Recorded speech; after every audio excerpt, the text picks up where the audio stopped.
It was Prime Minister's questions today, and this one was especially explosive. After Starmer's silence on the Supreme Court ruling, tensions hit a boiling point. The Prime Minister was called out for lying and caught backtracking in real time. In today's video, we're breaking it all down. But before we dive in, make sure you hit that like button and subscribe to the channel for more. Have a watch. Everyone a happy St. George's Day. And can I also associate myself with remarks about the passing of His Holiness Pope Francis on Easter Monday. Being married to a Catholic, I know the profound loss for millions in Britain and across the world. Mr. Speaker, does the Prime Minister now accept that when he said that it was the law that trans women were women, he was wrong?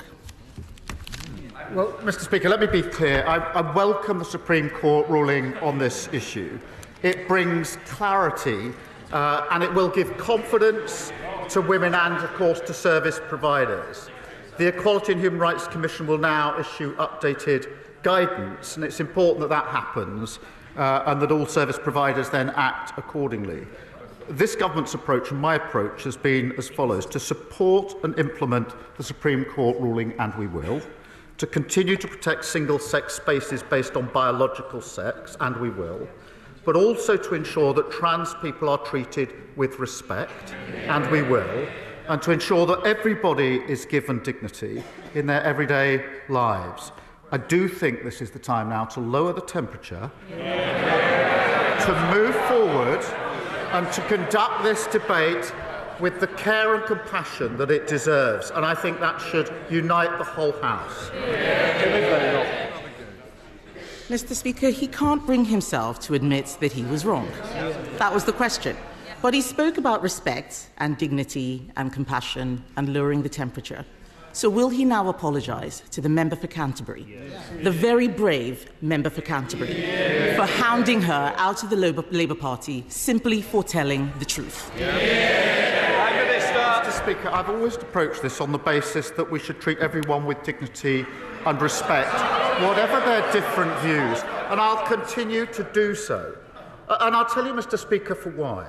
Because when we lose sight of that approach and make this a political football, as happened in the past, then we end up with the spectacle of a decent man, and he was a decent man, the previous Prime Minister, diminishing himself at this dispatch box by making trans jokes whilst the mother of a murdered trans teenager watched from the public gallery just up there. That will never be my approach. My approach will be to support the ruling, to protect single-sex spaces and treat everybody with dignity and respect.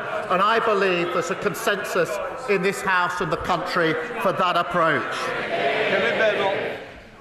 Mr. Speaker, there was no apology for the member for Canterbury. There is no taking of responsibility. He talks about political football. He practically kicked her out of his party. Constructive dismissal.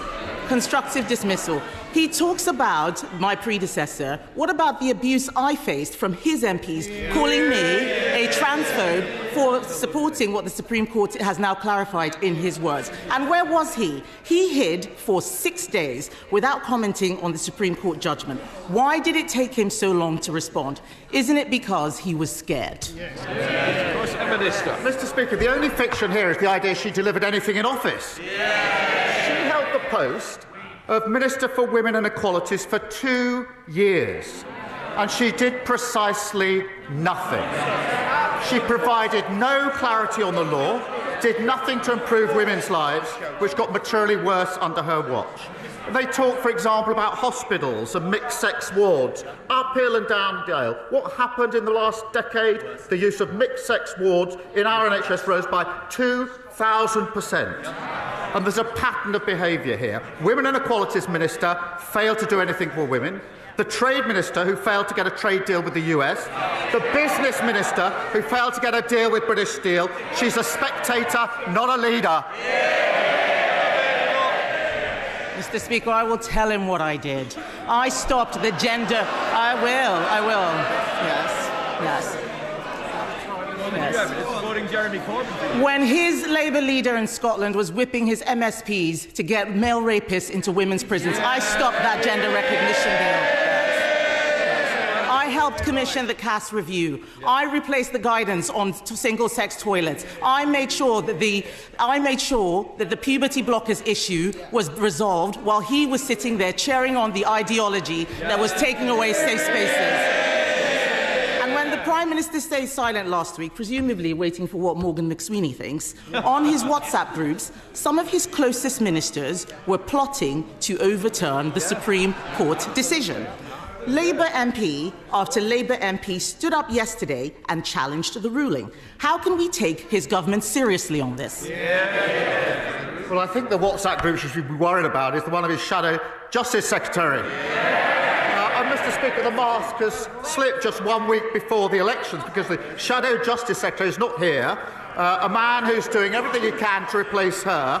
The man that most of them want as leader of their party has admitted that Reform and the Tories are working together.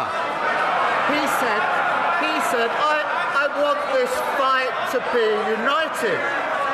He said, he's determined to bring this coalition, he calls it, together one way or another. Well, I think we know what that means. Every Tory voter is appalled at the thought of paying for the NHS. Every Reform voter who hates what the Tories did the last 14 years, they're not Conservatives, they're a con.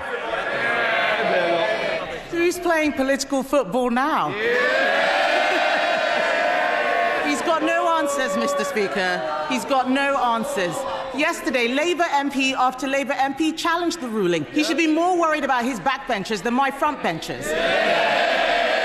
His Labour ministers called the chair of the Equality and Human Rights Commission appalling.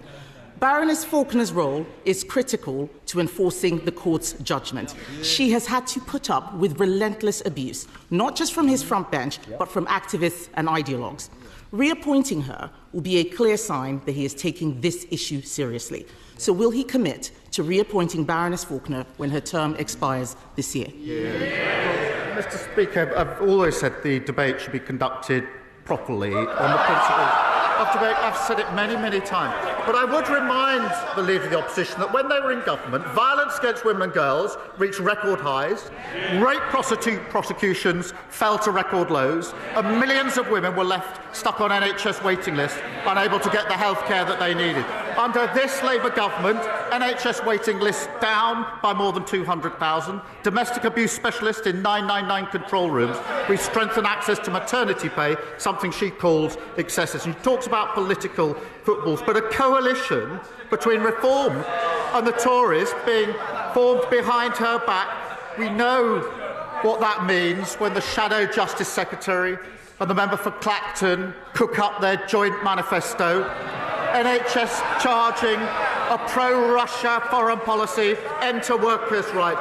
Just as the Love government lost control of the economy, the borders and health, in 6 short months, she's lost control of her party. Mr. Speaker, he's clearly so uncomfortable talking about this subject. Yes. This is a choice between a Conservative Party that stood up for common sense and a Labour Party that bent the knee to every passing fad. This is a question about moral courage, Mr. Speaker, about doing the right thing even when it is difficult. And the truth is, he doesn't have the balls. The Prime Minister only tells people what they want to hear. He only tells people what they want to hear. He is a weather vane who twists in the wind. He cheered an ideology that denied safe spaces to women and girls because he thought it was cool to do so. He hounded a brave female MP out of his party for telling the truth he accepts now. And now he is hiding behind the Supreme Court judgment. And isn't that because he doesn't know what he actually believes? I can only assume that sounded better when she did it in the mirror earlier on. But the truth is, it doesn't really matter what the Leader of the Opposition says, because nobody believes, none of them, that she's going to lead them into the next election anyway. It's going to be the Shadow Justice Secretary. He's away plotting, that's why he's not here today, Mr. Speaker. And the member for Clacton fighting over the bones of the Tory party. And they think Reform are going to give them their votes without changing their policy. Absolutely no way. The member for Clacton's going to do what he always does, eat the Tory party for breakfast. What are your thoughts on what we discussed in today's video? Let me know down in the comments section below, and make sure you do drop a like on this video and subscribe to the channel for more British content.